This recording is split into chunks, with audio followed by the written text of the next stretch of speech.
స్తోత్రం చెల్లింతుము, స్తుతి స్తోత్రం చెల్లిందుము. యేసునాథుని మేలును తలంచి స్తోత్రం చెల్లింతుము, స్తుతి స్తోత్రం చెల్లింతుము. విఖందాల అక్షర మంచిది. సమకూడిన మీ అందరికీ ప్రభు అయిన యేసుక్రీస్తు వారి పేరిట నా హృదయపూర్వకమైన వందనాలు. అందరికీ వందనాలు. రండి వాక్యం చూద్దాం. అపోస్తుడైన పౌలు గారు ఫిలోమోనుకు రాసిన పత్రిక, ఒకటే పత్రిక, అది ఓన్లీ వచనాలు మాత్రమే నేను చదువుతూ ఉన్నాయి, అక్కడ అవే చదువుతున్నాను. 8, 9, 10 వచనాలు కలిపి రాసి ఉన్నాయి. వాటిలో కొంత భాగా నేను చదువుతాను, గమనించు. అపోస్తుడైన పౌలు ఫిలోమోనుకు రాసిన పత్రిక 8, 9, 10 వచనాలు కలిపి రాసి ఉన్నాయి. వాటిలో కొంత భాగం నేను చదువుతాను, గమనించు.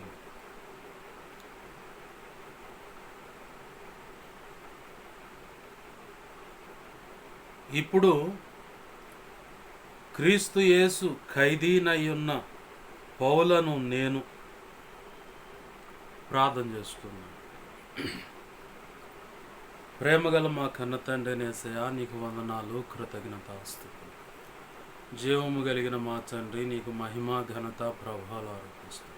ప్రభువా, మీరు సెలవిచ్చిన ఈ లేఖన భాగం బట్టి నీకు కృతజ్ఞతాస్తుతులు.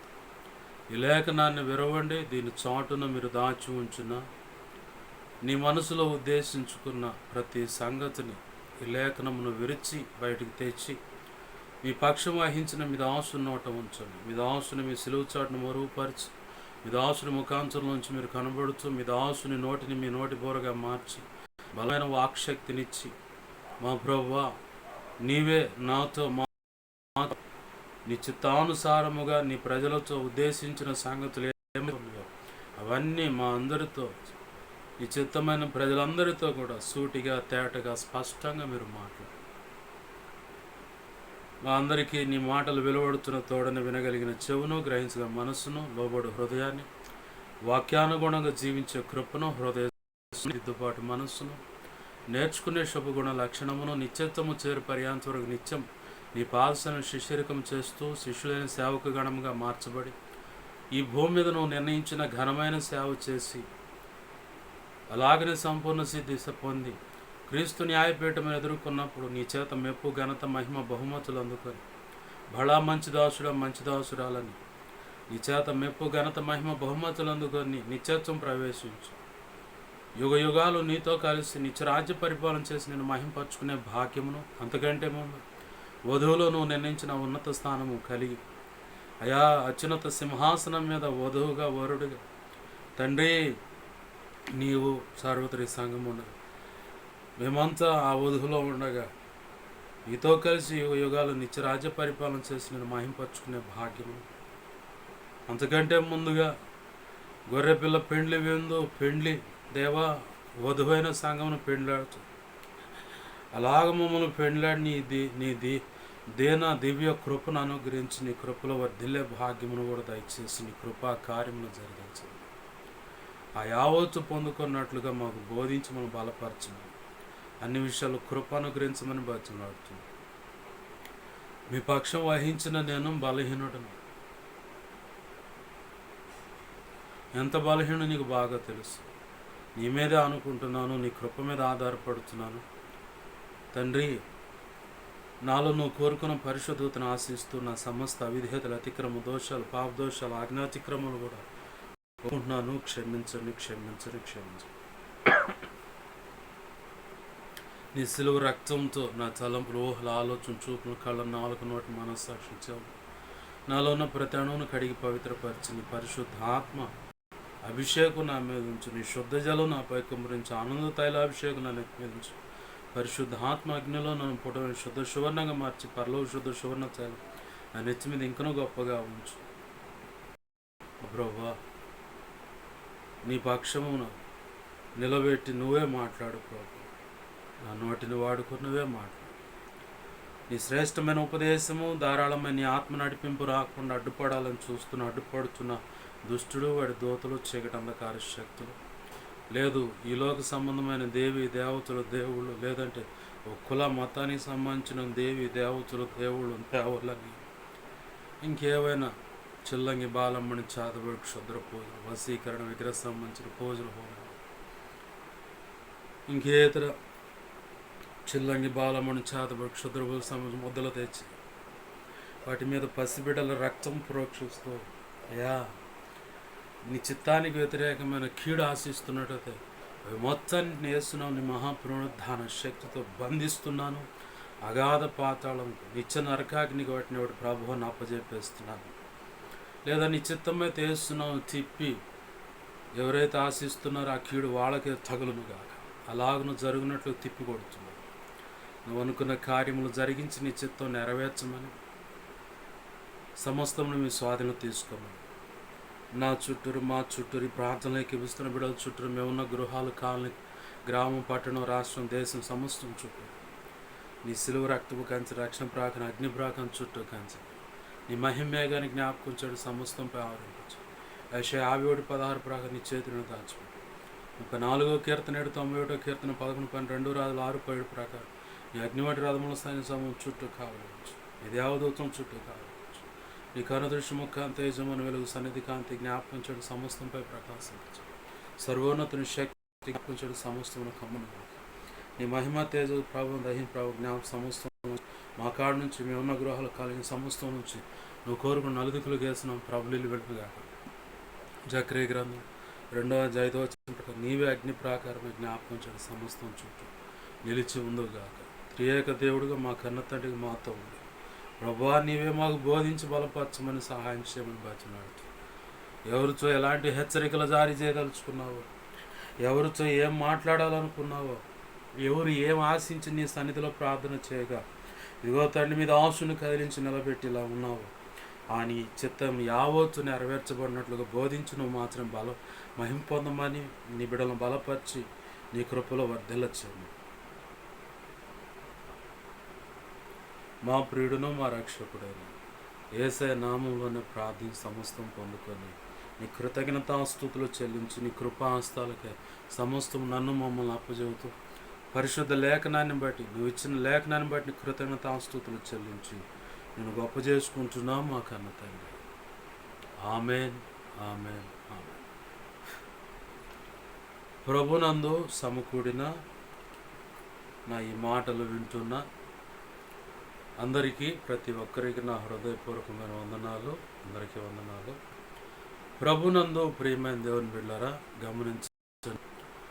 మీ ఎదుటికి రావటానికి కారణము నాకైతే తెలియదు, కానీ పరిశుద్ధ ఆత్మ దేవుడే బలముగా ప్రేరేపించిన దాన్ని బట్టి ఇలా మీ ముందుకు రావడం జరిగింది. చదువుకున్న లేఖనం క్రీస్తు యేసు ఖైదీనైన నేను అనే ఈ మాట ఇంచుమించుగా 3 వారాల క్రితం ప్రభు దాని విషయమై నాకు చెప్పాడు. ఒక రోజు ఉంది మాట్లాడాలి. ఇక ప్రభు చిత్తం ఈ రోజు అయినట్టుంది. అందుకే ఆ వాక్యాన్ని తీసి చదివించాడు. త్రియేక దేవునికి మహిమ కలుగును గాక. ఆమేన్ హల్లెలూయా.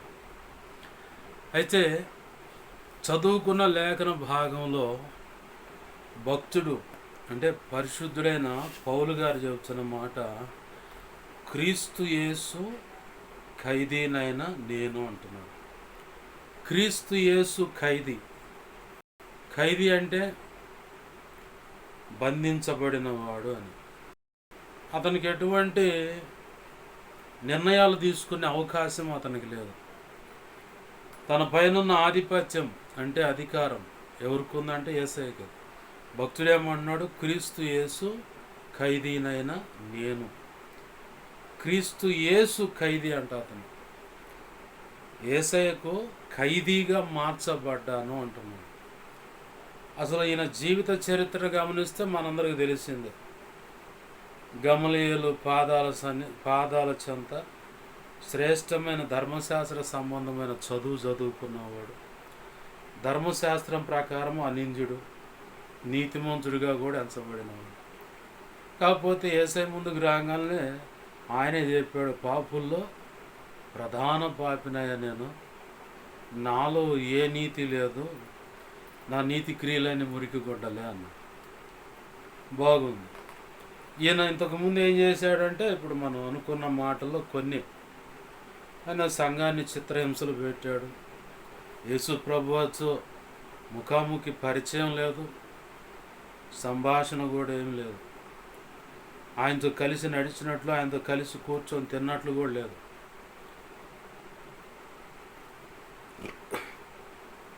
క్రీస్తు సంబంధించిన వాళ్ళు పలానా ప్రాంతంలో ఉన్నారంటే ఇక తాకీదులు రాయించుకోరు. ఆ ప్రాంతంలో కూడా ఎవరైనా ఉంటే ఏ అధికారి కూడా నన్ను అభ్యంతరపరచకుండా నేను చేసే ప్రతిదానికి అడ్డు రాకుండా వాళ్ళు సమ్మతించేలాగా తాకీదులు అంటే ముందుగానే వ్రాత పత్రాలు రాయించుకొని పోతా ఉంటే దమస్కు మార్గంలో దేవుడు దర్శించాడు. ఆ దివ్య వెలుగు కాంతి చూసి నా కళ్ళు మూతవేయబడ్డాయి. ఆ కళ్ళల్లో ఉన్న ఆ గర్వం, ఆ పాపము సంబంధమైన ఏమవుతుంది అదంతా పొరలాల కళ్ళకు చుట్టూ గమ్మి ఉన్నాయి. కళ్ళు తెరవలేకపోయాడు. అలానే ఉన్నాడు. అననీయ వచ్చాడు, చేతులుంచి ప్రార్థించగా దేవునికి మహిమ కలుగును. హల్లెలూయా. చేతులుంచి ప్రార్థించగా వెంటనే ఆ పొరలు రాలిపోయాయని లేఖనం సాక్ష్యం ఇస్తుంది. అంతకుముందు రాలిపోలేదంటే రాలిపోలేదు, అవి అంతే ఉన్నాయి. 3 రోజులు అలానే కళ్ళు మూసుకొని ప్రార్థన చేస్తూ ఉన్నాడు, తిండితే కూడు నీళ్లు లేకుండా. తినబడిన ఆ వీధిలో ఒక గృహంలో ఉన్నాడు, మొరపెడుతూ ఉన్నాడు. దేవుడు అన్నయ్యను దర్శించాడు. వెళ్ళు పలానా చోట, ఎవరెవరు ఎలా వచ్చి ఏం చేస్తారు అతను ముందుగా అని చెప్పాను, వెళ్ళు, నువ్వు ఆడకు వెళ్ళు అని చెప్పి చెప్పగానే సరేనయ్యా అని చెప్పని అన్ననే ముందేదో చెప్పాడు దేవునికి, మర్చిపోయి ఉంటాడేమో, దేవునికి జ్ఞాపకం లేదన్నట్టుగా. కానీ అననయ్యతో చెప్పాడు, అతను నేను కోరుకున్న సాధనమయ్యా, నీకేంది అభ్యంతరం, వెళ్ళంటే సరే ప్రభు అని చెప్పని వెళ్ళాడు. దేవుడు చెప్పినట్టుగా పౌలుకు ముందుగా బోధింపబడినట్లుగా అతని మీద చేతులు ఉంచటం, ఆ పొరలు రాలిపోవటం, కళ్ళు తెరవబడటం. కళ్ళు తెరవగానే అననీయ అనే క్రీస్తు సంబంధమైనటువంటి వ్యక్తిని చూశాడు. సహోదరుడా అని చెప్పని కౌగిలించుకున్నాడు. నువ్వు విశ్వసించినట్లయితే బాప్తిసం పొంది ఆహారం పుచ్చుకున్నాడు. సరే అని చెప్పని బాప్తిసం పొందాడు, ఆహారం పుచ్చుకున్నాడు. 3 సంవత్సరాలు ఎవరితో కలవకుండా ఏకాంత ప్రార్థన అనుభవం కలిగిన వాడు. ఆ పిదప దేవుని మాటల గురించి ఎక్కడైతే తను సంఘాన్ని చిత్రహింసలు పెట్టాడో ఆ ప్రాంతంలోనే నిలబడి దేవుని మాటలు ప్రకటించడం మొదలుపెట్టాడు. వాళ్ళు చాలామందికి ఒకప్పుడు నువ్వు ఏ ప్రాంతంలో అయితే చెడిపడి బ్రతికావో ఆ ప్రాంతంలోనే దేవుడు నిన్ను నిలబడి వాక్యం చెప్పమంటున్నాడు, లేదా దేవుని కొరకు భక్తి సాధన చేయమంటున్నాడు, లేదా దేవుని పక్షంగా నిలబడి దేవుని మాటలు ప్రకటించమంటున్నాడు, సేవ చేయమంటున్నాడు, సంఘం కట్టమంటున్నాడు. అంటే ఇవాళ చాలామంది అమ్మమ్మ ప్రభు అక్కడ కాదు ఇంకెక్కడికైనా పోమంటే నేను వెళుతానండి. ఒకవేళ రక్షణ పొందని వ్యక్తులు ఇలా దేవుడు మాట్లాడి ఉంటే నేను పోను ప్రభు ఇంకెక్కడికైనా పంపించండి.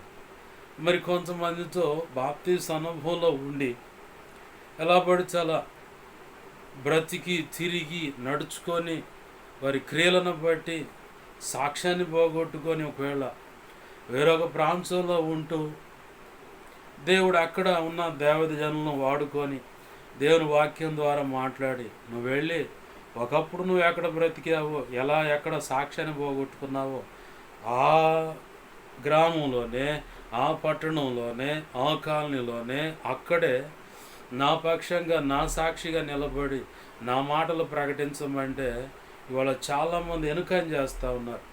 బహురకాల కారణాలు యేసయ్యకి చెప్తా ఉన్నారు. పౌలైతే ఆ కారణాలు ఏం చెప్పలా. ఎందుకంటే క్రీస్తు యేసు ఖైదీనైన నేను అన్నాడు. క్రీస్తు అయిన ఆ యేసు ప్రభు వారికి ఖైదీగా మార్చబడ్డాడు కాబట్టి తనకు ఎటువంటి సొంత అభిప్రాయాలు లేవు, సొంతంగా నిర్ణయం తీసుకునే అవకాశాలు లేవు. పరిశుద్ధాత్మ దేవుడు అతన్ని పలానా చోటకు వెళ్ళి నిలబడమన్నాడు, అలాగనే వెళ్ళిపోయి నిలబడ్డాడు.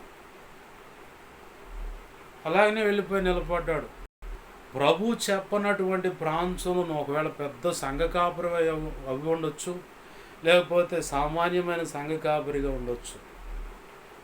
ప్రభు చెప్పని స్థలంలో నేను నిలబడి సేవ చేస్తానని చెప్పి ఒకవేళ నిలబడితే దుమ్ముగా వేసేది అంతడు. ఇంకొకటి, అంతకుముందు ఉన్న దైవజనుడు కంటే నువ్వు వచ్చిన తర్వాత ఇంకా తీవ్రమైన నష్టం జరుగుతుంది. సంఘముకే కాదు, సంఘం మొత్తానికి నష్టం జరుగుతుంది. ప్రభు చిత్తంలో ప్రభు సెలవిచ్చినట్లుగా నిన్ను అక్కడికి వెళ్ళమన్నాడా, వెళ్ళు, నిలబడు.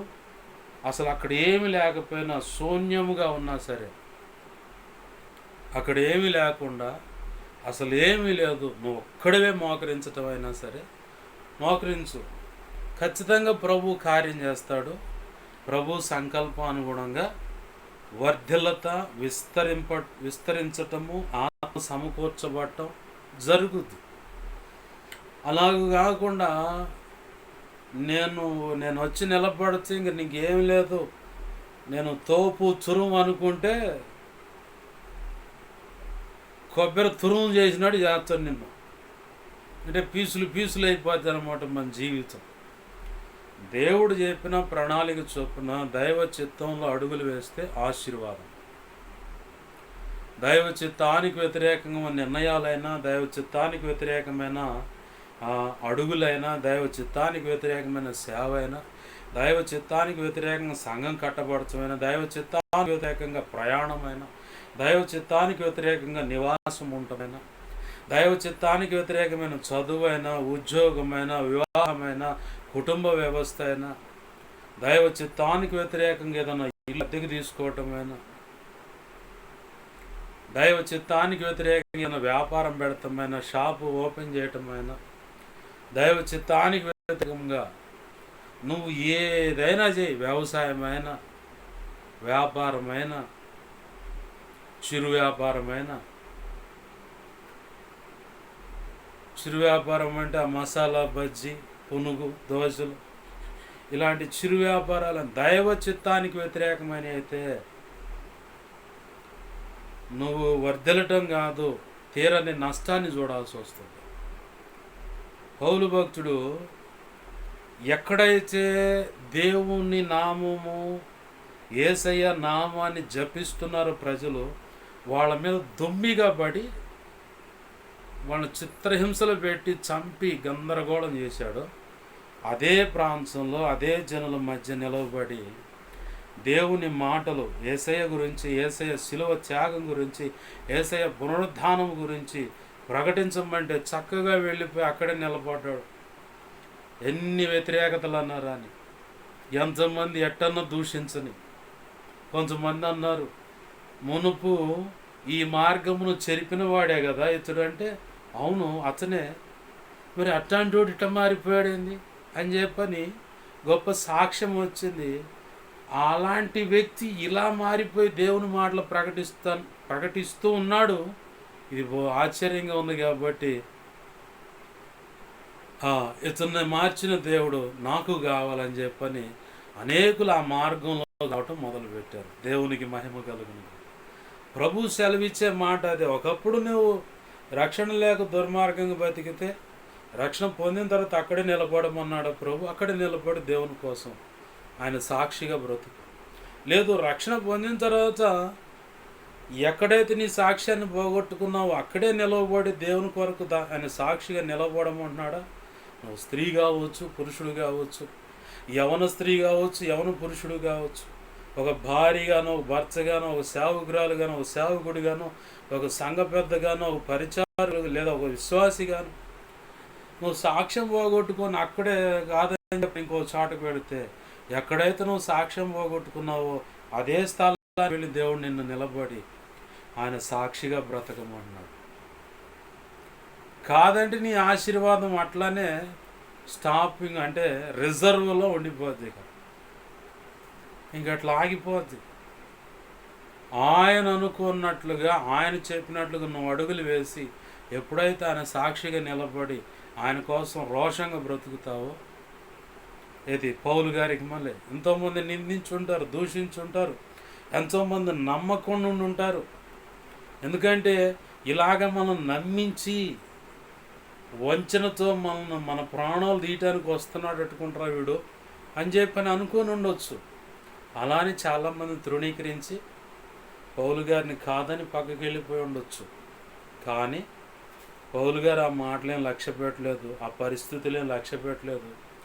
ప్రభు కృప మీద ఆధారపడ్డాడు.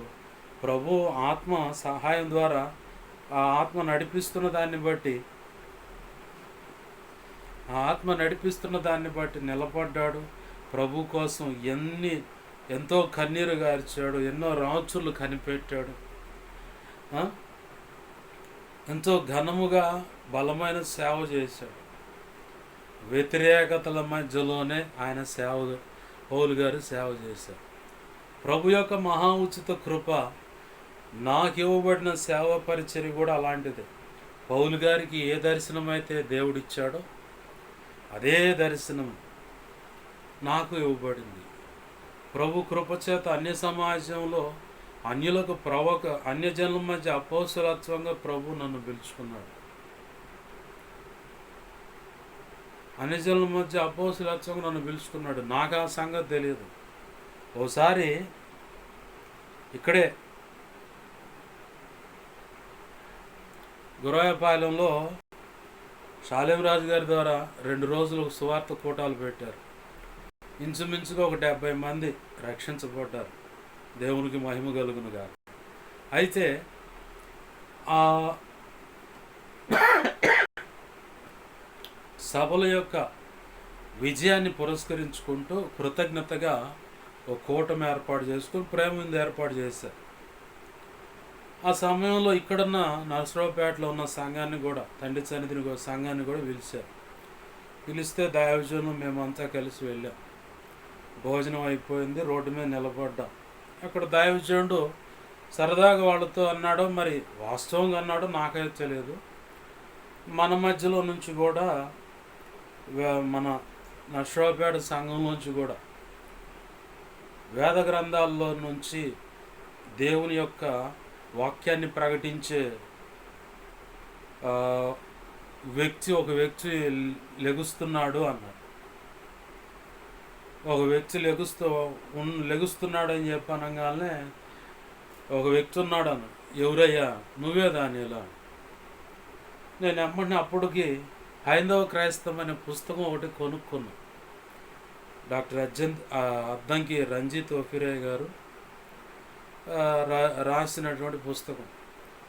వెంటనే నేను మా ఏకాంత ప్రార్థనలో కూర్చున్నప్పుడు డోర్ ఓపెన్ చేసి ఉంటుంది, ఎవరైనా వచ్చినా పలకపోతే వచ్చి చూస్తారు, వెళ్ళిపోతారు. అలాగనే మరి ఒకరోజు దైవజనుడు రావటం, చూడటం, వెళ్ళిపోవటం జరిగింది. అప్పుడు ఆ గుర్తొచ్చి, అయ్యా అది నువ్వు ఆ పుస్తకం చూసావా అని. చూసా దానియాలు. వేదాల్లోంచి దేవుని సువార్త ప్రకటించడానికి నరసరావుపేట సంఘం నుంచి కూడా ఒకళ్ళు వస్తున్నారని చెప్పంటే, ఎవరంటే అది నువ్వేనన్నాడు.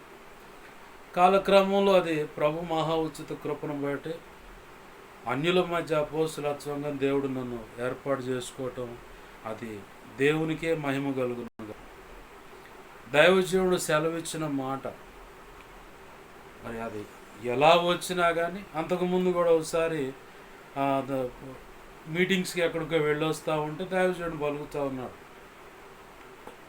దానిలో పాటలు రాయి, దేవుడిస్తే పుస్తకాలు రాయమని ఇస్తే కొత్త డైరీ కొనుక్కొని డైరీలో రాయి, ప్రింట్ చేద్దాం, నీకెందుకు అది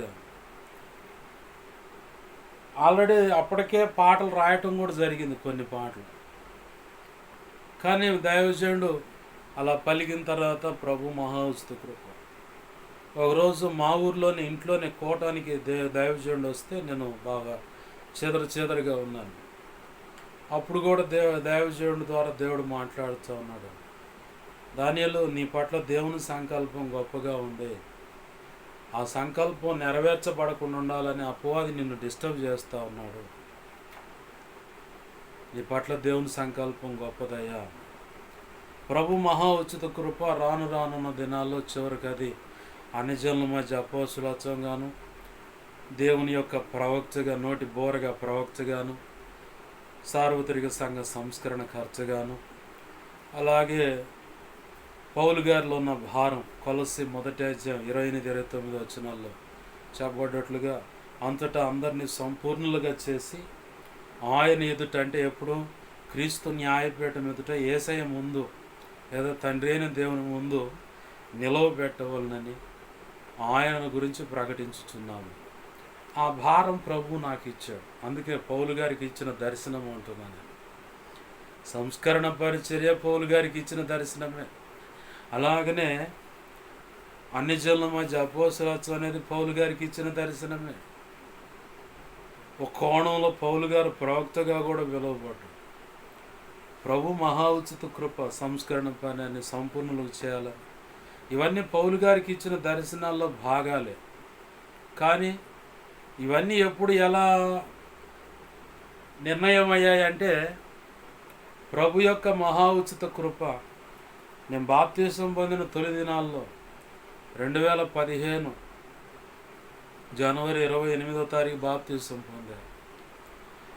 ఆ టైంలోనే సువార్త సభలు తండ్రి సన్నిధి జరుగుతూ ఉన్నాయి. అందరూ చెరువు కట్టకు వెళుతున్నారు ప్రార్థన చేసుకోవటానికి. నేను వెళ్ళాను, నా స్నేహితుడు, మేమంతా మిఖాల్ పాష్ గారు వీళ్ళంతా కలిసి వెళ్ళాం. అక్కడ దేవుడు ప్రార్థన చేసుకున్న తర్వాత కొద్దిగా ఆగి వాక్యం ద్వారా దేవుడు మాట్లాడమంటే ఇలా వాక్యం తీసి మాట్లాడతారంట, అది ఇదంటే నాకు కొత్త తెలియదు. దేవుడిని అడిగా, ప్రభువా ఎవటోళ్ళు అటు వెళ్ళిపోతున్నారు, చీలిపోయారు, ఒక్కడనయ్యా, ఎడు కూర్చోని ఒక దరిగిపోయి కూర్చొని ప్రార్థన చేసుకుంటా ఉన్నాను. ప్రార్థన అయిపోయిన తర్వాత దేవా నాతో మాట్లాడాను. 2 దినవృత్తాంతాల గ్రంథము చివరి అధ్యాయము చివరి వచనాల్లో నుంచే 36వ అధ్యాయము 21 నుంచి చివరి వచనాలు భాగంలో దేవుడు మాట్లాడుతూ ఉన్నాడు. కోరేషు ఆజ్ఞాపించినదేమనగా అని. అది అంతకుముందు దాని అర్థం నాకు అర్థం కాల. కనీసం 8 సంవత్సరాల వరకు కూడా దాని యొక్క భావం ఎవరు నాకు చెప్పినోళ్ళు లేదు.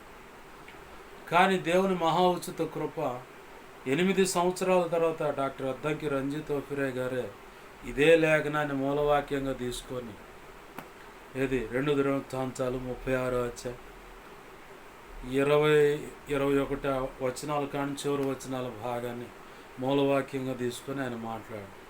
అప్పుడు ఆ వాక్యం నేను విన్నాను. అప్పుడు అర్థమైంది, కోరేషు ఆజ్ఞాపించినది ఏమనగా అంటే పడిపోయిన యెరూషలేములో ఉన్న దేవాలయమును బాగు చేయటం అనేది సంస్కరణ పని బాగు చేయట. ఆనాడు యెరూషలేం పట్టణాన్ని, యెరూషలేంలో ఉన్న దేవాలయాన్ని బాగు చేయడానికి కోరేషు అనే రాజును కోరుకొని ఆజ్ఞాపించి పంపించాడు. ప్రేరేపించబడ్డ వాళ్ళంతా ముందుకు వెళ్ళిపోయి ఆ పని చేశారు.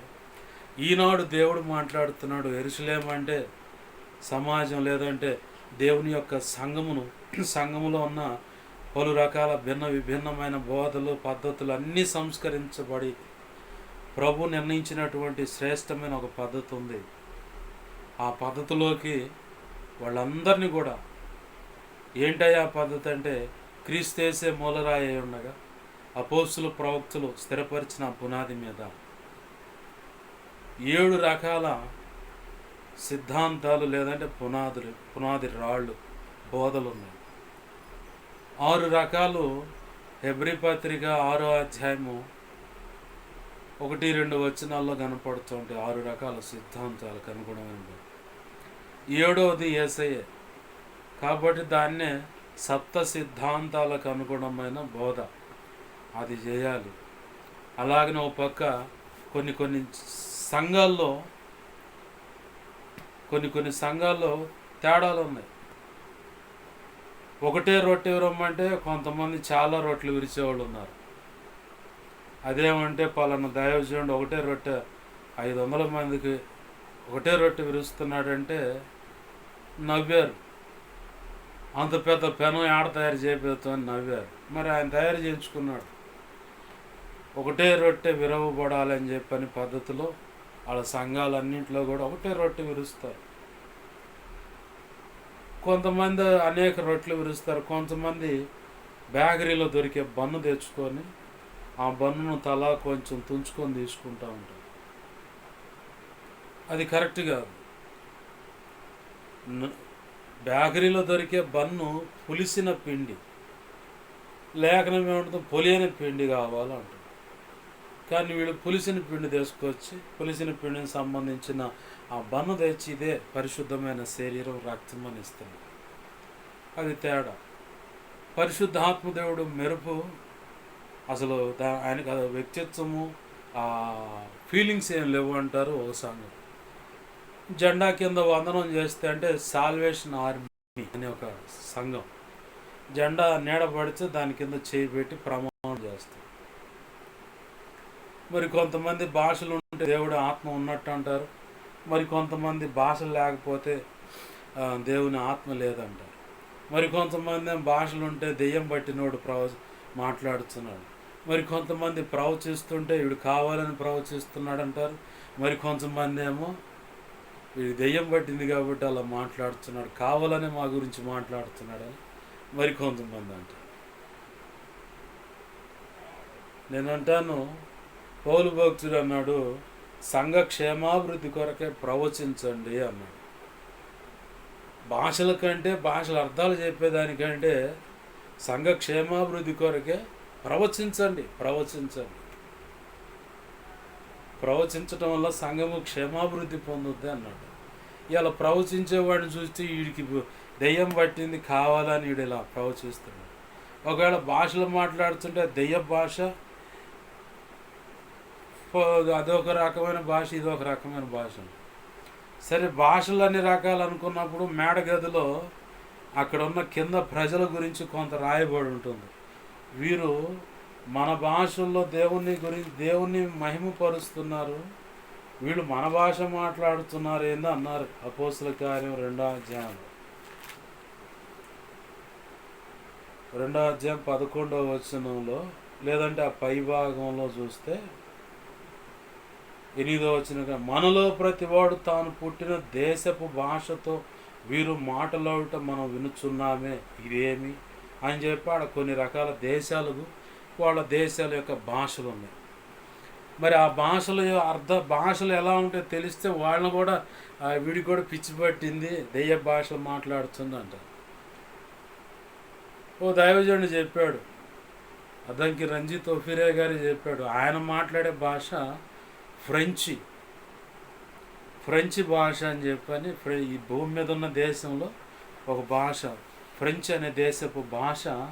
ఆ భాషలో ఆయన భాషలు మాట్లాడుతూ దేవుని మహింపరుస్తూ ఉన్నాడు.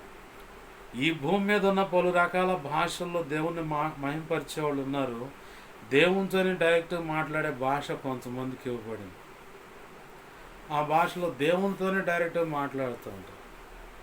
అది ఎవడికి అర్థం కాదు. పౌలు గారే చెప్పాడు, భాషలతో మాట్లాడువాడు దేవునితోనే మాట్లాడుతున్నాడు కానీ వేరొకటి కాదు, అది ఇతరులకు అర్థం కాదు అన్న. ఆ భాషలు అర్థం చెప్పేవాడికి మాత్రమే అర్థమవుతుంది. ఎవరికైతే ఆ భాషలు భాషల యొక్క అర్థం చెప్పే కృప ఇచ్చాడు దేవుడు, వాళ్ళే చెప్పగలుగుతారు. ప్రభునందు ప్రియమైన దేవుని బిడ్డలారు గమనించండి, ఇవంతా నేను ఎందుకు చెప్పుకొస్తున్నానంటే ప్రభు ఇచ్చిన దర్శనం. ఆయన వెళ్ళమంటే వెళ్ళటానికి సిద్ధం, వద్దను ఆగమంటే ఆగటానికి సిద్ధం. కానీ పౌలు భక్తుడు క్రీస్తు యేసు ఖైదీనైనా నేను అన్నాడు. క్రీస్తు యేసు ఖైదీనైనా నేనని చెప్పి మొట్టమొదటికి ఎలా వేసాడంటే, ఆయన ఎక్కడైతే క్రైస్తవ సంబంధమైన అంటే క్రీస్తు రక్తంలో కడగబడి క్రీస్తును అనుసరిస్తున్న ప్రజలను చిత్రహింసలు పెట్టాడో అక్కడికి వెళ్ళి నిలబడి దేవుని మాటలు ప్రకటించమంటే అక్కడే నిలబడ్డాడు. ఇవాళ దేవుడు నీతో సూటిగా చెప్పే మాట ఏంటంటే, నువ్వు ఎక్కడైతే దేవుని క్రీస్తు రక్తంలో కడగబడి నేను దేవుని నమ్ముకున్నాను, దేవుని బిడ్డనని చెప్తూ నీకు నచ్చినట్టుగా ఇష్టానుసారంగా ఎక్కడైతే బ్రతికావో అక్కడే నిలబడి నిన్ను దేవుని మాటల గురించి ప్రకటించి దేవుని సేవ చేయటానికి నిలబడమంటున్నాడు ఆయన సాక్షిగా. నిలబడడానికి నువ్వు సమ్మతించినట్లయితే నువ్వు ధన్యురాలవు, ధన్యుడవు. ఆయన కృప సమృద్ధిగా నీకు అనుగ్రహింపబడి ఆశీర్వాదకరమైన పాత్రగా చేసి ఆయన కృపలో గొప్పగా వాడుకుంటాడు. ఆమేన్, హల్లెలూయా. కాదు ఇక నా ఇష్టం అనుకుంటే ఇక అది తర్వాత పర్యావసాలు, ఇక ఏది జరిగినా దాన్ని అనుభవించడానికి మాత్రం ఖచ్చితంగా సిద్ధపడే ఉండాలి. ప్రభునందు ప్రియమైన దేవుని బిడ్డలారా గమనించండి, దైవజనుడైన పౌలు గారు చెప్తున్న మాట, క్రీస్తు యేసు ఖైదీనైనా నేను. క్రీస్తు యేసు ఖైదీనైనా నేను అని ఎందుకు అంటున్నాడంటే, ఆయనకి ఎన్నో చేయాలని ఆశ కోరికలు ఉన్నాయి, కానీ చేయటానికి అవకాశం లేదు. ఇటువైపు అడుగేద్దామంటే ఎమ్మటనే ఏదో ఒకటి అడ్డొచ్చి ఆపేస్తుంది. వెళ్ళనీట్లా, ఏం వెళ్ళనీయట్లేదు. ఇటు వెళదామంటే ఇటు పోవటం దైవ చిత్తం కాదు కాబట్టి అటు ఆపేస్తున్న సందర్భాలు. ఏం ఆపేస్తుందంటే పరిశుద్ధాత్మ ఆ వ్యక్తిని వెళ్లకుండా అడ్డగిస్తూ ఉన్నాడు. పూర్తిగా పరిశుద్ధాత్మ వశంలోకి వెళ్ళిపోయాడు. ఆయన వశంలోకి వెళ్ళిపోయాడు కాబట్టి ఆయన వద్దంటే వద్దు, చెయ్యమంటే చేయడానికి సిద్ధమయ్యాడు. నేను కూడా చెప్పగలను ప్రభు కృపను బట్టి. చాలామంది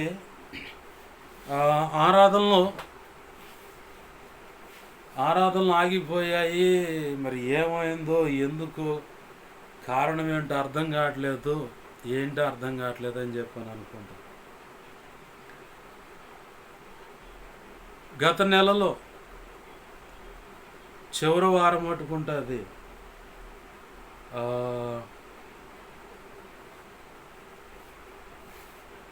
21వ తారీఖు ఏమో, ఆ తర్వాత వచ్చే ఆదివారం పట్టుకుంటా.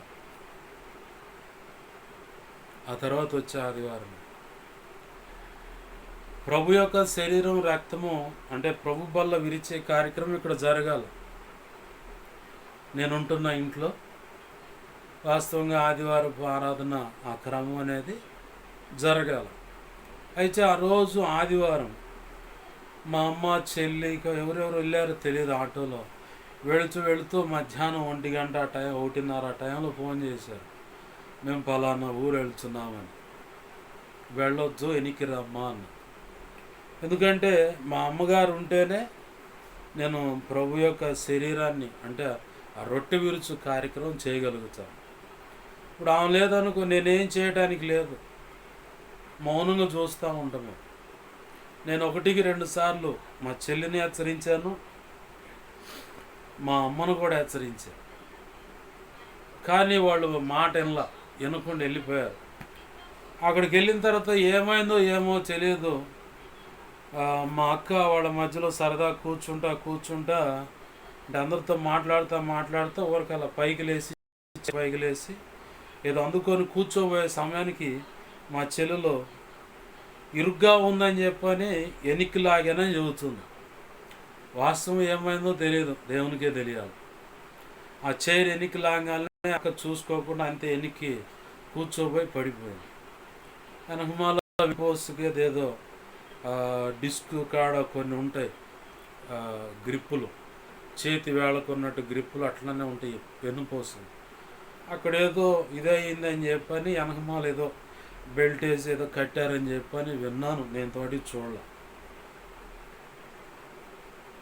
అది పోయి వచ్చిన తర్వాత ఒక 2 రోజుల తర్వాత చెప్పారు,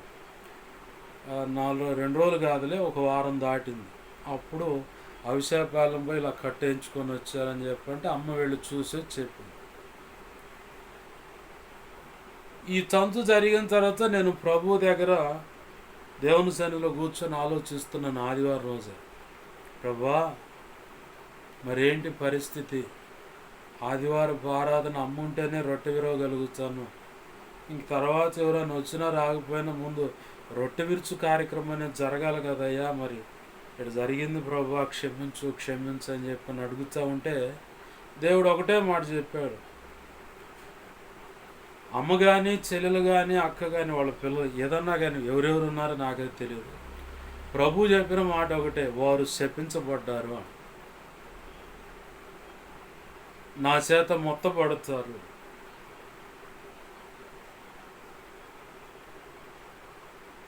శాపగ్రస్తులు వాళ్ళు శపించబడ్డారు. మీ పితరులు ఏదైతే కీడును తెచ్చుకున్నారో అలాంటి కీడును వాళ్ళు తెచ్చుకున్నారు, అలాంటి శాపాన్ని తెచ్చుకున్నారు వాళ్ళు. నువ్వు వాళ్ళ కోసం ప్రార్థన చేసినా నేను వినను అన్నా. అది ప్రభు అంటే ఇంక మాట్లాడమాక, ఇదిగో ఇక్కడ నుంచి ఇంచుమించుగా 2 నెలలు సుమారు ఆరాధనలు అనేవి జరగవు. బుధవారమైనా శుక్రవారమైనా ఆదివారమైనా అలా జరగవు. ఎప్పుడు జరుగుతాయి ప్రభు అంటే సెప్టెంబర్ మాసం చివరి ఆదివారం. అప్పుడు ప్రభు యొక్క శరీరము నా రొట్టె విరిచే కార్యక్రమం జరుగుతుంది. మరి అంతవరకు ప్రభు నువ్వు మౌనంగా ఉంటున్నావు. నేను చేయాలనుకుని చేస్తాను, నువ్వు మౌనంగా ఉండని చెప్పి. సరే నీ ఇష్టమయ్యా, నువ్వు చేయాలనుకున్నది ఏదో చెయ్యి. మరి నా వాళ్ళు శపించబడ్డారంటున్నా, మరి వాళ్ళ సంగతి ఏంటంటే వాళ్ళకు పడాల్సిన దరువు పడుద్ది, నా చేతిలో మొత్తబడతారు, శపించబడి ఉన్నారు. జరగాల్సింది జరిగిన తర్వాత ఇంక నెక్స్ట్ అని చెప్పాను. సరే నీ ఇష్టం ప్రభు. మా వాళ్ళకు కూడా ఇప్పుడు అంత పడుతులా. వీడు ఎందుకు ఆరాధన ఆపుతున్నాడు, ఎందుకు బుధవారం జరగట్లేదు, శుక్రవారం జరగట్లేదు, ఆదివారం ఆరాధన ఎందుకు జరగట్లేదు? దేవుడు నాకు చెప్పిన విషయం అది. 2 నెలల వరకు ఇంచుమించుగా 2 నెలలు ఆరాధనలు ఆపేస్తున్నాను. సరే నీ ఇష్టం ప్రభు, ఎందుకంటే సంఘం నీది, నేను నిమిత్త మాత్రుడినే. కాదని నేను పోయి నిలబడ్డాగా నాకు వాక్యం అందదు, వాక్యం రాదు, వాక్యం నడిపింపు రాదు. నీ చిత్తమయ్యా అని చెప్పని దేవునికి అప్పచెప్పేసి చేయటానికి అవకాశం ఉంది. నేను నిలబడతాను, నేను చేస్తాను, వాక్య పరిజ్ఞానం నాకు ఉందని చెప్పానని నేను అనుకోవచ్చు. కానీ ప్రజలకు ఏ మాటలు కావాలో ఆ సంగతులు పరిశుద్ధ ఆత్మదేవుడు అందించకపోతే నేను ఎదురుగా నిలబడ్డా కానీ ఎదురు పొంగుట అయిపోయింది అనమాట. పైకి గట్టిగా ఉన్న లోపలంతా డొల్లతనం, లోపలంతా హోల్ ఉంటుంది, ఏముండదు, గట్టితనం ఏముండదు. ఆ టైపుగా ఉంటాను నేను. ఇక అప్పుడు దేవుడు నాతో మాట్లాడుతున్నప్పుడు ఇది చేయకూడదు, ఇక ఆపేసి. మరి కొంతమందికి మేము చెప్పిన మాటలను బట్టి ఇక సేవ ఆపేసి ఉంటాడని చెప్పని కొంతమంది అనుకోవచ్చు. అంటే ఈ మాట ఎందుకు అంటున్నా అంటే కొంతమంది మా సంఘంలో తిరిగి చేరండి అది ఇది అని చెప్పని అడిగిన వాళ్ళు ఉన్నారు. నేను అంటాను, అసలు నాకు పరలోక ప్రవేశం దొరుకుతుందా? ఇప్పుడు 5 తలాంతులోడు 5 తలాంతులు సంపాదించాడు, 2 తలాంతులు 2 తలాంతులు సంపాదించాడు అనుకుందాం. 1 తలాంతులు దేశపోయి భూమిలో బాతి పెట్టాడు. ఇప్పుడు వాడికైతే అయితే నా పరిస్థితి. దేవుడు నిర్ణయించిన పని నేను చేయాల, దాన్ని కాదని ఇంకొక పని చేయడానికి నేను నడుంబిగిచ్చినా అది నాకు కీడు శాపంగా మారిపోద్ది. వాళ్ళు చెప్పారని చెప్పని నేను ముందడుగులు వేసిన దేవుని యొక్క లేఖనం అడ్డొస్తుంది. మొట్టమొదటిగా ఒకవేళ ఫర్ ఎగ్జాంపుల్ వాళ్ళు ఎవరో నన్ను అడిగారే అనుకుందాం, ఇప్పుడు వాళ్ళు చెప్పినట్టు అడుగులేసి ముందుకెళ్తే పరలోకం పోగొట్టుకుంటాం ముందు. ఆ తర్వాత దానికంటే ముందుగా నేను ఒకవేళ ఎవరైనా గట్టిగా అడగాలనుకుంటే నన్ను ఈ ప్రశ్నలే వేద్దామని చెప్పని నా మనసులో ఉద్దేశించుకున్నాను. అవే మీ ఎదుట పెడుతూ ఉన్నాను. పరిశుద్ధ ఆత్మదేవుడు ఎందుకో ప్రేరేపించి మీ ఎదుట పెట్టిస్తూ ఉన్నాడు. ఫర్ ఎగ్జాంపుల్గా ఎవరైనా సరే అయ్యా మా సంఘంలో మీరు చేరండి, ఇంకా ఆ సేవ లేదు ఏం లేదు, ఇక్కడికి వచ్చేయండి అని చెప్పంటే, నేను పరలోకంలో ప్రవేశించడానికి, పరలోక ప్రవేశానికి అవకాశం నువ్వు కలిగిస్తావా? మొట్టమొదటి ప్రశ్న ఇది. ఆ వ్యక్తులు ఒకవేళ ఎవరైనా అడిగితే నేను అడగాలనుకున్న ప్రశ్నలు ఇవి. నువ్వు అడిగిన దాని ప్రకారం నేను అడుగులేసి ఆడు నిలబడితే నేను పరలోకాన్ని పోగొట్టుకుంటా. అలా పోగొట్టుకోకుండా అవకాశం నువ్వు కల్పించగలుగుతావా? రెండవది, నాకు దేవుడు నిర్ణయించిన దర్శనము పని ఉంది, అది అక్కడుండి చేయడానికి నువ్వు అవకాశం ఇస్తావా? ఇయ్యవు. మూడవది, దేవుడు నాకు నిర్ణయించిన బహుమతి ఉంది, జీవ కిరీటమైన బహుమతి, దాన్ని నువ్వు ఇస్తావా? దేవుడు ఒకవేళ ఇయ్యనంటే ఆయన ఒప్పించి నువ్వు ఒప్పిస్తావా? మూడవది, నా భార్యకు స్త్రీల మధ్యలో తను నిలబడి సేవ చేస్తుంది, అనేకులు స్త్రీల వైపు దేవుని మార్గంలో నడిపించుద్ది. తర్వాత దేవుడు నిర్ణయించిన ఆ కిరీటం, మహిమ కిరీటం అనేది ఆమెకు నిర్ణయింపబడింది. మరి ఇవన్నీ చేస్తూ ఉంటే అది పోదిగా. మరి దేవుడితో మాట్లాడేది అది ఇప్పించగలుగుతావా? సరే, దేవుడు నిర్ణయించిన పాటలు రాపిస్తా ఉన్నాడు, ఆ పాటలు నేను పాడి రిలీజ్ చేయాలనుకుంటే అది జరగనిస్తావా? జరగనియో. సరే, దేవుడు చెప్పిన పుస్తకాలు రాయమన్నాడు, రాస్తాను, ప్రింట్ చేసి క్రైస్తవ ప్రపంచాన్ని పరిచయం చేస్తానన్నాడు. దేశంలో ఉన్న ప్రపంచంలో ఉన్న అన్ని దేశాల్లో ఆ పుస్తకాలు అనేకమైన భాషల్లో తర్జుమా చేసి నింపుతానండు. అది జరగనిస్తావా? జరగనియో. లేదు, దేవుడు నిర్ణయించిన పాటలు మా ఇద్దరి ద్వారా రాయిస్తానన్నాడు, అనేక భాషలు తర్జుమా చేసి క్రైస్తవులంతా పాడుకునేలా చేస్తానన్నాడు. అది జరగనిస్తావా? అది జరగనియో. అసలు ఉద్దేశం అంతా ఏంటంటే చేర్చుకొని ఊరకల పక్కన నిలబెడతామే. ఒట్టి ఊరకల ఒక స్తంభంలాగా నిలబెట్టుకోవటమే. కారణం ఏంటంటే వాళ్ళ యొక్క సంఘాలు కాపాడుకోవటానికి, సంఘాన్ని నిలబెట్టుకోవటానికి. నేనంటాను, ఇప్పుడు కల్వర్ టెంపుల్ పడుతుంది నషాపేటలో, పోయి దాన్ని తీసేయి, దాన్ని ఆపగలిగి ఉంటే దమ్ము ఉంటే పో. మరి అంత దమ్ము ఉండదు. ఇప్పుడు ఏ కాడికి పక్కనోడి మీద పడి పక్కనోడు అట్టంటే పౌలు భక్తుడు అంటాడు, కపట సహోదరుల వల్ల అయిన గాయాలన్నాడు. స్నేహం అనే ముసుగులో కొంతమంది దుర్మార్గ పనులు చేస్తూ ఉంటారు. దేవుడే వదిలిపెట్టాడు ఇలాంటి. ఖచ్చితంగా రావాల్సిన తీర్పు వస్తుంది, ఇవ్వాల్సిన జీతం వాళ్ళకి ఇస్తాడు. దేవుడు ఒకటే అడుగుతాడు, నీకేం నష్టం వచ్చిందని ఆ వ్యక్తికి సేవ లేకుండా చేస్తున్నావు, సంఘం లేకుండా చేస్తున్నావు, ఆత్మ లేకుండా చేస్తున్నావు, అసలు జీవితం లేకుండా చేస్తున్నావు, వివాహం లేకుండా చేస్తున్నావు, నీకు వచ్చిన నష్టం ఏందని అడుగుతాడు దేవుడు. నీకు ఇదేనా నేను నేర్పింది? ఈ బ్యాచ్ ఎలాంటి వాళ్ళు తెలుసా? దేవుడు చెప్పిన పని చేయకుండా వేరొక వ్యక్తి మీద వ్యసనము, ఈర్ష్య పెట్టుకున్న వాళ్ళు అన్నమాట. ఎవరంటే సౌలు బ్యాచ్ వీళ్ళంతా. సౌలు దావీదు విషయంలో వెర్రి చూపు, విషపు చూపు పెట్టి నిలిపాడు. దేవుని దగ్గర నుంచి దురాత్మ వచ్చి సౌలును పట్టింది. దేవుని దగ్గర నుంచే దురాత్మ వచ్చి సౌలును పట్టింది. చివరికి సౌలు పరిస్థితి ఏమైంది? దేవుడు ఒకటే మాట చెప్పాడు, సౌల, నువ్వు అవివేక పని చేయటం వల్ల దేవుడు నీ దగ్గర నుంచి ఆ రాజ్యాన్ని తీసేశాడు.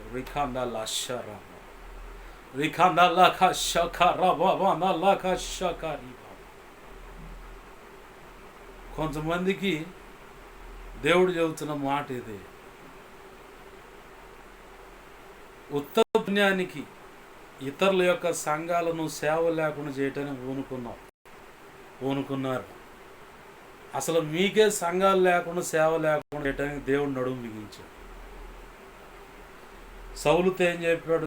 సమయం ద్వారా అవివేక పని చేసావు. ఏ పని? అవివేక పని చేసావు కాబట్టి నీకు రాజ్యం లేకుండా పీకేసి నీ దగ్గర నుంచి తీసి దేవుడు తన చిత్తానుసారమైన వ్యక్తికి అప్పచెప్పేశాడు. దేవునికి మహిమ కలుగుతుంది. నా ఈ మాటలు వింటున్న దైవజనులారా, మీ విషయంలో కూడా దేవుడు చెప్పిన పని చేయకుండా అవివేక పనులు చేశారు కాబట్టి మీకు సేవ లేదు, సంఘం లేదు. ఎంతో ఆశ కలిగి నీకు సేవను అప్పచెబితే ఆ సేవను కూడా నీ చేతులలో జడగొట్టుకున్నావు. కాబట్టి దేవుడు అంటున్నాడు, నీ దగ్గర నుంచి ఆ సేవను తీసేసి ఆ సేవను తీసేసి వేరొకరికి అప్పచెబుతా ఉన్నాడు. ప్రత్యేకంగా ఇక గతంలో అయినా ఇప్పటి వరకు కూడా ఒక పేరు చెప్పకుండా చాలాసార్లు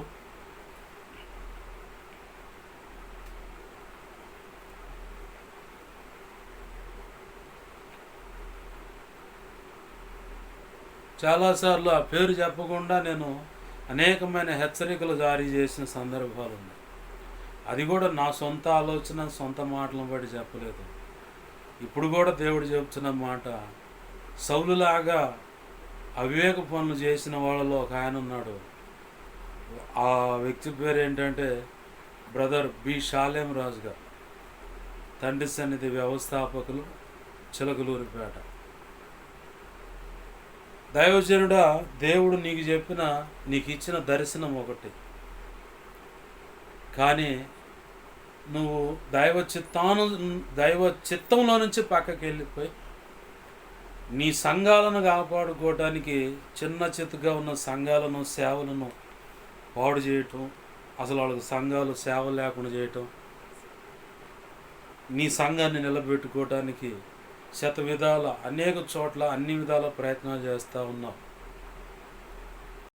దేవుడు చెబుతున్న మాట, 4 రోజుల నుంచి దేవుడు నాకు చెబుతున్నది ఏంటంటే, దేవుడు ఎంతో ఉన్నతమైన సంకల్పం కలిగి నీ ద్వారా ఆయన మందిరాన్ని కట్టించుకోవాలని చెప్పని ఆశపడ్డాడు. నువ్వు చెప్పిన సాక్ష్యమే, దేవుడు నీ ద్వారా పలికించిన మాటే. దేవా, నేను కొంతమందిని రక్షిస్తే చాలు, ఒక మందిరం కట్టుకుంటే చాలు అనిపిస్తుంది నాకంటే. నువ్వు కొంతమందిని కడతాం కాదు, అనేకులను నా పేరట రక్షించి సేవకులుగా చేసి ప్రపంచం మీదగా నడిపిస్తే వాళ్ళు వెళ్ళి కట్టే ఆ సంఘాలే నువ్వు నాకు కట్టే మందిరం అని చెప్పని దేవుడు నాతో చెప్పాడన్నావే. అది మొత్తం వీకేసి నీ చేతులా నువ్వే పోగొట్టుకుంటున్నావు. ఇప్పుడు పోగొట్టుకుంటున్నావు కాదు, పోగొట్టుకున్నావు. అది మొత్తం తీసేసి తన చిత్తానుసారమైన వ్యక్తి ఒకడున్నాడు, ఆ వ్యక్తికి అప్పచెప్పేశాడు. సేవ లేదు ఇక నీకు. సౌలు చేసినట్టు అవివేక పని చేశావు. ఇప్పుడు నీ పరిస్థితి ఎలా ఉందో తెలుసా? ఐగుప్తులో ఒకడిని చంపేసి మిద్యాను ప్రాంతానికి పారిపోయి పెళ్లి చేసుకొని పిల్లలు గొర్రెలు కాసుకుంటాడు. ఆ వ్యక్తిని దేవుడు దర్శించి మళ్ళీ ఐగుప్తుకు పంపించి అక్కడ 10 అద్భుతాలు చేసి అక్కడి నుంచి ఎర్ర సముద్రం పాయలు చేసి ఆ తర్వాత దేవుని యొక్క ప్రజలను పట్టుకొని తీసుకొని యోర్దాను నది ఎదుటికి వచ్చేసరికి మోషే ఎలా అయితే తొందరపడి ఆ బండతో మాట్లాడమంటే కొట్టి, ద్రోహులారా మీకు ఇవ్వాల నీళ్ళు అని చెప్పని తొందరపడి నోరు జారితే ఆ సమయంలో దేవుడు మాట్లాడాడు, మోషే ఇక చాలు ఆపేసేయి, ఆ కొండ ఎక్కి చచ్చిపో అన్నాడు. సరే ప్రభు అన్న.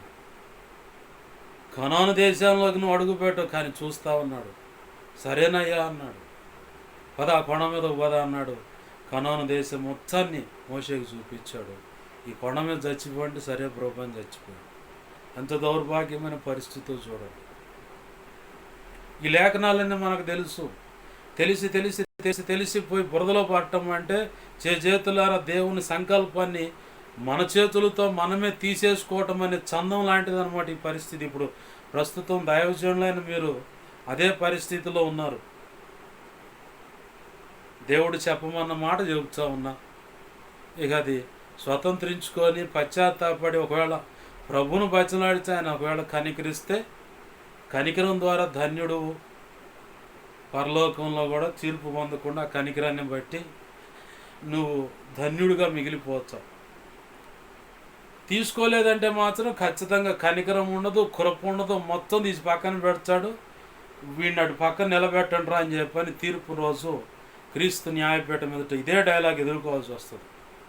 పక్కన నిలబెట్టండి రా వీడిని అని చెప్పి అంటాడు. పక్కనే దోషిగా ఇట్లా చేతులు కట్టుకుని నిలబడాల్సి వస్తుంది. దేవుడు సెలవిస్తున్న మాట ఆయన చెప్పినట్లు చెయ్యక, నాకైతే దేవుడు చెప్పిన మాట ఒకటే, నువ్వు వద్దు అన్నాడు, సరే ప్రభు నీ ఇష్టం అన్నాడు. కొంతమంది ఇలా దేవుడు వద్దన్న పని చేయడానికి పూనుకొని, ఇతరులకు సంఘాలు లేకుండా సేవ లేకుండా చేయడానికి పూనుకొని, చేయగలిగేదేం లేదు. చేతులారు తెచ్చిపెట్టుకున్న నష్టం ఇది. మోషే ఆనాడు ఏం చేశాడు?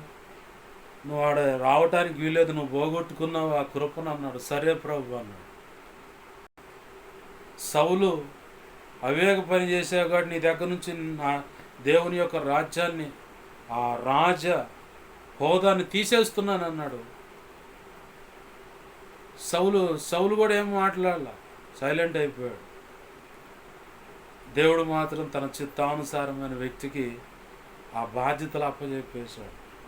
మోషే తర్వాత యెహోషువకు అక్కడ బాధ్యతలు అప్పచెప్పాడు. ఇక్కడ తన చిత్తానుసారమైన మనసు కలిగిన వ్యక్తి అంటే దావీదుకు అప్పచెప్పేశాడు. దావీదు అంటే భౌతికమైన దావీదు పేరు కలిగిన వ్యక్తికి ఈ రాజ్యాన్ని అప్పచెబుతాడా అని చెప్పని అనుకున్నారు.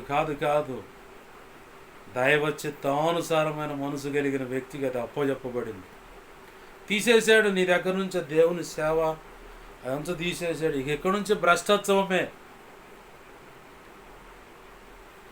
నీ మటుకు నువ్వు దేవుని పాదాలు పట్టుకుని పశ్చాత్తాపడి జాగ్రత్త పడ్డావా, పరలోక ప్రవేశం దొరుకుతుంది, ధన్యుడు అవుతావు. జాగ్రత్త పడలేదా, నీతో పాటు నీ వెనకాల పడి ఇంకెంతమంది వస్తారో తెలియదు. దేవుడు చెప్పమన్న మాట చెబుతున్నా. ఇంటే తీసుకుంటే ధన్యుడు, లేదంటే సభకు నమస్కారం. చేయగలిగేదేం లేదు. ఒకవేళ నేను ప్రార్థన చేసి ప్రభు అని బచ్చలాడుతుంటే నేను నోరు మీరు పక్కన కూర్చోను. ఇప్పుడు ఈ దేవుడే నన్ను నలుపుతూ ఉన్నాడు. నాకు ఇప్పుడు ప్రస్తుతం లోపల మొత్తం అనారోగ్య పరిస్థితులు ఉన్నాయి. దేవుడే నన్ను నలుపుతున్నాడు. ఒక కారణం నేను అనుకుంటాను, నాకు ఆరోగ్యం బాగుంటే కూర్చొని ప్రభు అది కాదు ఇది కాదని ప్రార్థన చేస్తానని చెప్పని అసలు ఆ ప్రార్థన చేసే అవకాశం లేకుండా ఉడతాభక్తి ప్రార్థన అయిపోతుంది, వాక్యం చదవటం అవుతుంది. నాకే అసహ్యం వేస్తుంది ఒక్కొక్కప్పుడైతే. ఏందయ్యా ఈ పరిస్థితి? ప్రార్థన లేదు, ఏం లేదు. ఎవరికోసం ప్రార్థన చేద్దామంటే లోపల నలుగుడు పడుతూ ఉంది. అయినా దేవునికి మహిమ.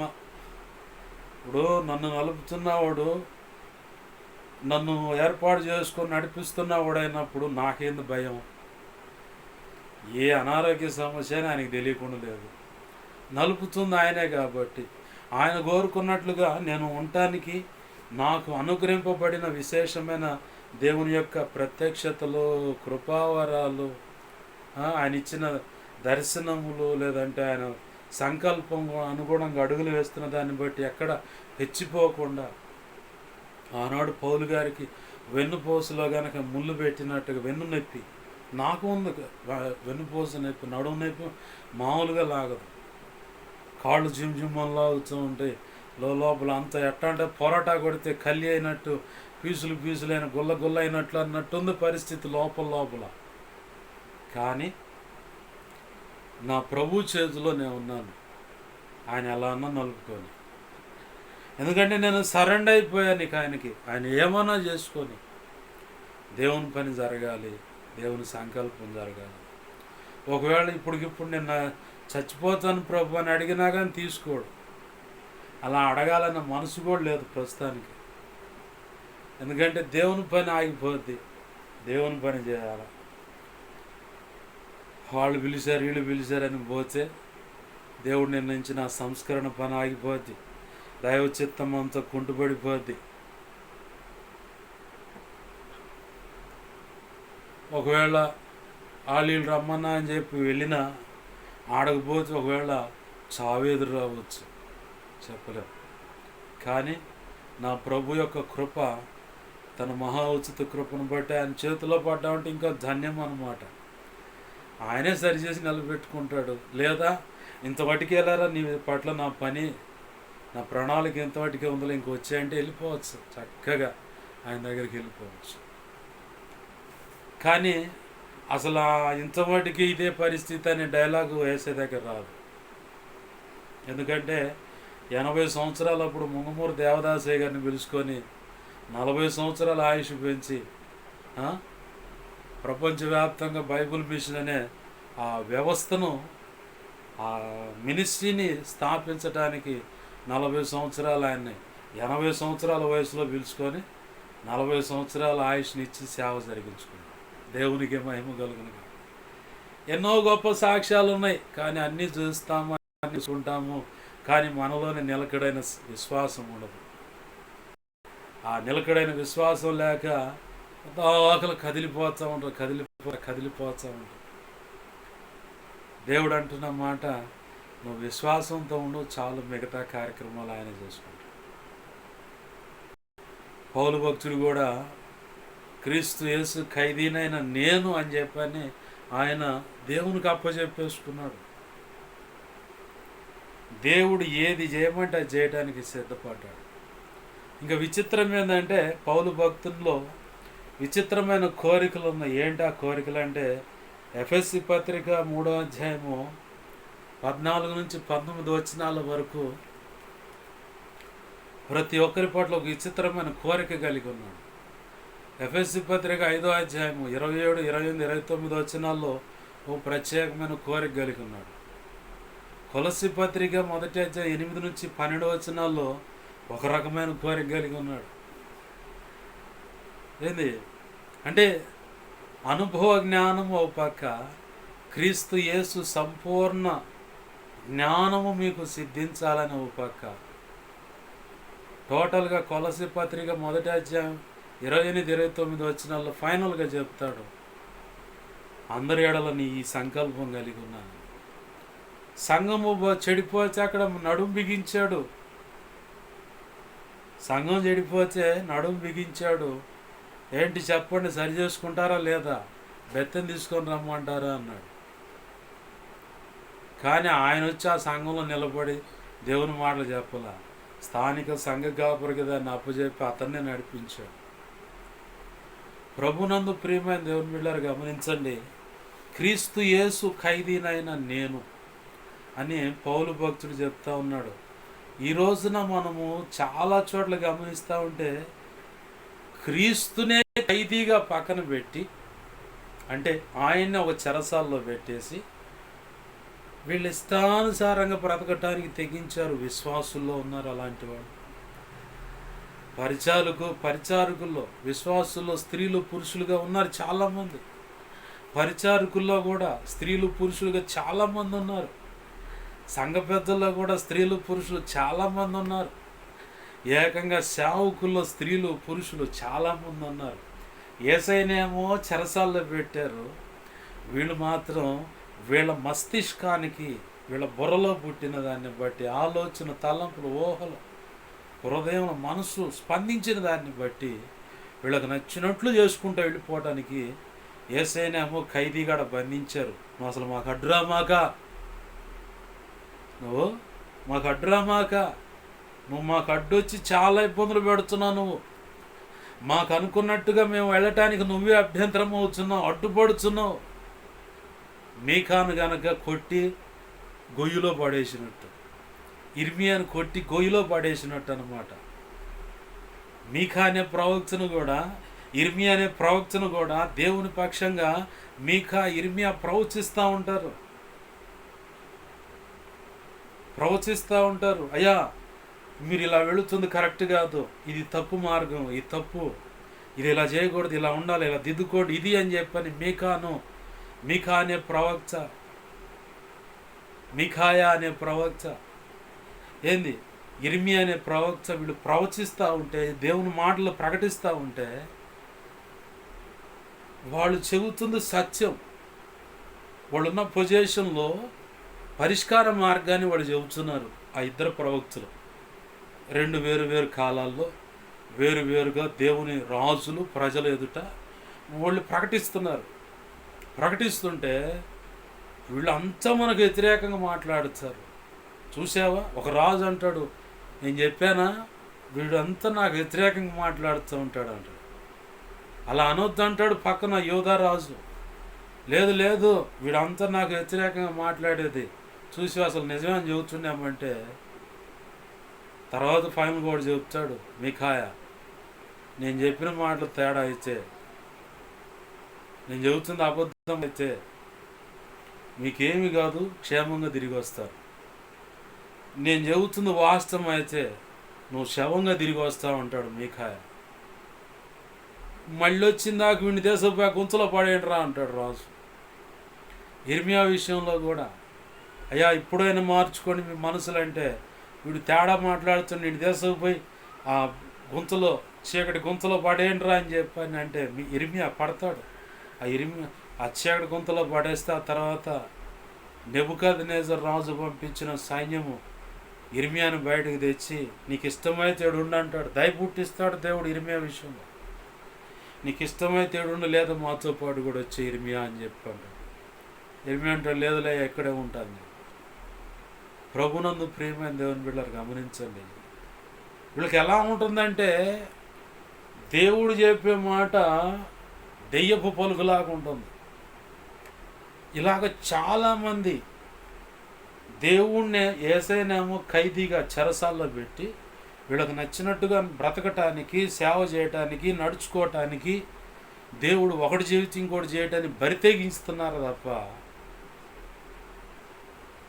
దేవుడు కోరుకున్నట్టుగా ఇక్కడ నిన్నున్నమన్నాను ఇక్కడ ఉండు అంతే. నాకు చాలామంది సహోదరులు కనపడుతూ ఉంటారు. కనపడ్డప్పుడు అన్నా మేము పర్టికులర్గా ఈ పేరు చెప్పట్లేదు, సహోదరుడు ఒకవేళ నొచ్చుకుంటే ఇప్పుడే క్షమాపణ అడుగుతూ ఉన్నాను. కరుణాకర్ అని ఇక్కడ సహోదరుడు ఉన్నాడు, అన్న టీ తాగుదాం పలానా చోట ఉండండి అంటాడు. మరి అతనికి మతి మరిపో ఏమో తెలీదు, ఆడున్నమని చదువుతాడు, మర్చిపోయి ఇంటికి కూడా పోతాడు. నేను మాత్రం ఆడే నిలబడి ఉంటా తిరిగి వచ్చిందాక. ఒకటి ఎప్పటికైనా ఇంకొకరికి ఇలా నిలబడమని అలా ఆలస్యం చెప్పబెట్టకుండా పోతే నేను బాధపడ్డట్టు వాళ్ళు కూడా బాధపడదని, అతనిలో ఒక మార్పు రావాలని నేను తిరిగి ఫోన్ కూడా చేయను, వస్తాడులే నుంచి నిలబడతా. అలా చాలాసార్లు నిలబడి చివరికి నేను ఇంటికి పోయిన పరిస్థితులు ఉన్నాయి. కొన్నిసార్లు అతనికి ఫోన్ చేసిన సందర్భాలు చేస్తే, అబ్బాయి ఎక్కడున్నావంటే అన్న నేను మర్చిపోయి ఇంటికి వచ్చాను అన్నాను. మీరు ఏడున్నా అంటే నువ్వు ఏడుండు, మనం ఆడే ఉన్నా అంట. ఎందుకు ఈ పని అంటే ఒక పద్ధతి, ఉండమన్నాడు ఉండక అంతే. ఇలాంటి పొరపాటు ఇంకొకళ్ళ జీవితంలో కూడా జరగకుండా ఉండటానికి నన్ను నేను అక్కడ పనిష్మెంట్ చేసుకుంటూ నిలబడతాను. ఎందుకు ఈ ఎగ్జాంపుల్ నా గొప్పతనాన్ని వెల్లడి చేయడానికి కాదు, అతను ఏదో తేడాని ముద్ర వేయడానికి కాదు, కానీ అందుకే మొదట్లోనే క్షమాపణ అడిగాను. నొచ్చుకుంటే క్షమించమని అడుగుతా ఉన్నాను.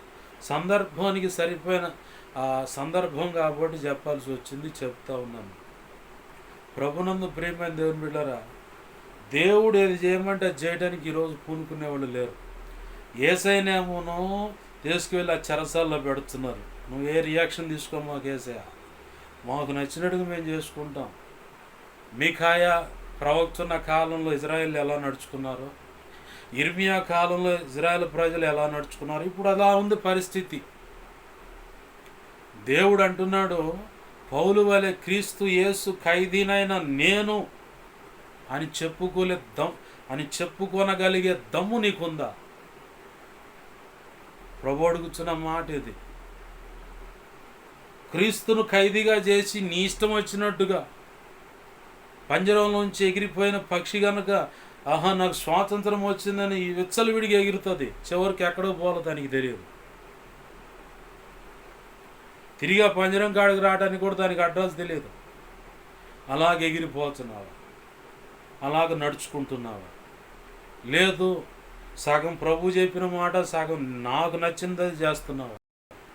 ప్రభు అంటున్నాడు, పౌలు వలె క్రీస్తు యేసు ఖైదీనైన నేను అన్న మాట పలకగలిగే ఆ దమ్ము, ఆ భక్తి, దేవునితో అనుసంధానమైనటువంటి స్థితి నీలో ఉందా? ఉందయ్యా అన్నట్లయితే నువ్వు ధన్యురాలవు, ధన్యుడవు. ప్రభు వద్దన్న పని చేయకుండా ఆగిపోవటం, ప్రభు వద్దంటే ఇంక అంతే నిలబడిపోవటం. లేదు యేసయ్యను ఖైదీగాట పెట్టి నాకు నచ్చినట్టుగా నేను బ్రతుకుతా అని చెప్పని నీకు నచ్చినట్టుగా నువ్వు అడుగులేయటానికి పూనుకుంటున్నావా? అయితే నువ్వు ఖచ్చితంగా చివరికి అటుగొట్టుకొని ఒక బర్నబా అయిపోతావు. చరిత్రలో ఉన్నాడు బర్నబా. మార్క్ అనే వ్యక్తిగాడికి రాగానే బర్నబా ఉండడు, చరిత్రలో లేకుండా వెళ్ళిపోతాడు. లేదు మోషేలాగా తయారవుతావా? మోషే సౌలులాగా దేవుడు నిర్ణయించిన సంకల్పాన్ని పక్కన పెట్టి వాళ్ళకు నచ్చినట్టుగా వాళ్ళు బ్రతకటానికి తెగించారు. కయ్యను కూడా దేవుడు నిర్ణయించినటువంటి బలులు అర్పించడం తెలుసు, కయ్యనుకు కూడా తెలుసు. చిన్నోడైన హేబేలుకు తెలిసింది, పెద్దోడైన కయ్యనుకు తెలియదా? కయ్యనుకు కూడా తెలుసు, కయ్యూనుకు కూడా తెలుసండి, తెలియకుండా లేదు. తెలిసినా సరే ఏందంట అని చెప్పని లెక్కలేని తనంతో తను అనుకున్నది ఏదో చేశాడు. చివరికి శపించబడిన వాడిని ఇక్కడ నుదుటి మీద ముద్ర వేయబడి వెళ్ళిపోయాడు. నన్ను కనుగొన్న వాడి సంగతి ఏంటంటే వాడికి ఇంక 7 రెట్లు శిక్ష పడుతున్నాడు. అసలు యేసయ్యే వీడు పలానా కయ్యను అని చెప్పని గుర్తుపట్టకుండా చేశాడు. శపించబడి దేశ దిమ్మరై తిరిగాడు. లేదు అమోనీయుల్లాగా మోయాబీయుల్లాగా దేవుని చేత నిర్ణయింపబడి స్వాస్థ్యములు పొందిన వారిగా ఉంటారు. మోయాబీ సంతతిలోంచి రూతు గారి నుంచి ఏకంగా డైరెక్ట్గా యేసుక్రీస్తు వంశావళి అక్కడ ఆమె కలిసిపోయింది. లోతు కుమార్తెల వల్ల వచ్చినటువంటి వాళ్ళు ఎవరెవరు? మోయాబీయులు, అమోనీయులు. వాళ్ళేనా వచ్చింది?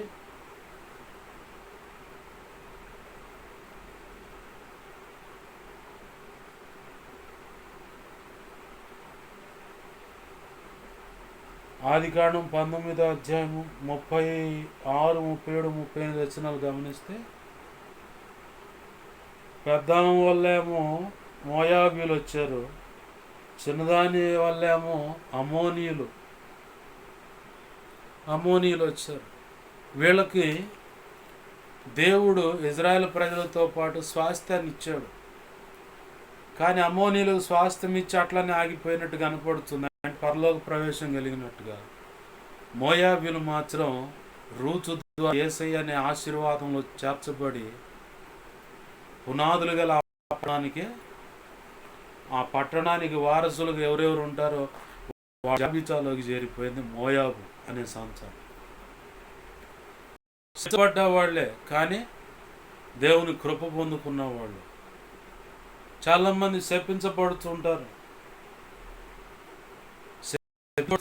కానీ ప్రభు కృప పొందుకుంటారు కొంతమంది. ప్రభునందు ప్రియమైన దేవుని బిడ్డలారా గమనించండి, క్రీస్తు యేసు ఖైదీనైన నేను అని నువ్వు కూడా గర్వంగా చెప్పుకోగలిగే ఆ భక్తి సాధన చేయమని ప్రభు సెలవిస్తూ ఉన్నాడు. ఏది ప్రభు చేయమన్నాడో అది చేయటానికి నడుము బిగించు. ఏది వద్దన్నాడో దాని వైపు కూడా చూడటానికి ఇష్టపడకుండా ఆ మనసు కలిగి ఉంది. ఇష్టపడమాక అటువైపు చూడటానికి కూడా ఇది వద్దు అన్నాడంటే ఇటు తిప్పుకోవటమే తలకాయ. ఇది చేయమన్నాడంటే ఎవడు అడ్డు పెట్టినా ఎంతమంది ఏది చేసుకున్నా సరే ప్రభు అనుకున్నది నీ ద్వారా ఖచ్చితంగా చేయిస్తాడు. ఆమేన్, హల్లెలూయా. నేను అదే నిరీక్షణ, నిశ్చయత, విశ్వాసం కలిగి నేను ప్రభు సన్నిధిలో ఆయన పాదాలు పట్టుకొని పెనుగులాడుతూ ఉన్నాను. ఎవడు ఎన్ని ఖర్చులన్నా పెట్టుకొని. నాకు తెలుసు నా జీవితంలో వివాహ విషయంలో ఎంతమంది అడ్డుపడుతున్నారో నాకు తెలుసు. అలాగనే ఒక మందిరం విషయంలో ఎంతమంది అడ్డుపడుతున్నారో నాకు తెలుసు. లేదు నాకు సేవ లేకుండా, సంఘం లేకుండా, ఆత్మ లేకుండా ఎవరన్నా ఎక్కడన్నా పరిచర్యకు సహకరిస్తున్నారంటే వాళ్ళు ఎవరో ఎక్కడో ఏంటో కనుక్కొని చెడగొడటానికి పూనుకుంటున్న వాళ్ళు కూడా తెలుసు. కానీ నా ప్రభు తన మహా ఉచిత కృపను బట్టి వాళ్ళ ఆ ప్రయత్నాల్లో ఉంటే నా ప్రభు ఇంకొక దిశగా ప్రణాళిక వేస్తూ ఉన్నాడు. ఆమేన్, హల్లెలూయా. సౌలుకు తెలుసు దావీదునే దేవుడు కోరుకున్నాడన్న సంగతి. కానీ దావీదును తరిమాడు, వెదికాడు, చంపటానికి వెదికాడు, తరిమాడు, దొరికితే చంపుదామని చూశాడు. ఈనాడు నా విషయంలో కూడా చాలామంది ఉండొచ్చు, సేవ విషయంలో ఉండని, నాకేమైంది. ఆనాడు సౌలు చేతిలో దావీదు పడకుండా దేవుడు ఎలా అయితే దావీదును తప్పించి దేవుడు నిర్ణయించిన ఆ